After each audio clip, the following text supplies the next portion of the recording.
Samantala, dako muna tayo sa Palasyo ng Malacanang para sa iba pang mahalagang ulat mula po doon. Naroon po ang aming kasamang si Elena Luna ng live. Elena, magandang hapon sa'yo.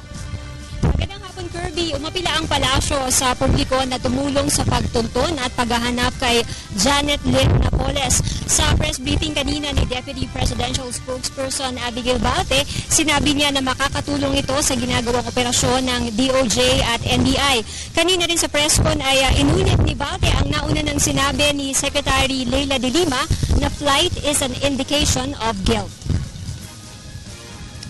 Well, normally, again, it's established in jurisprudence na flight is an indication of guilt.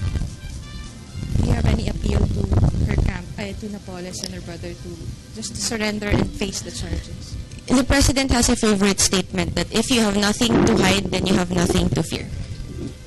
Ma'am, clarification. Is Malacanang also appealing to the public na makiisa dun sa citizen's arrest na pinanawagan ng DOJ? As I mentioned earlier, it would help the DOJ greatly and the NBI if any information, given yung proportion ng law enforcement natin and how many teams of NBI are out? 12?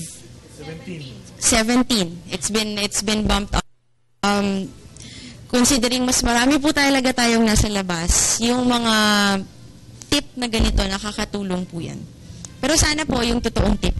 Kasi minsan marami hong mga nagbibigay ng mga false leads, which also takes time for the investigative teams to sift through.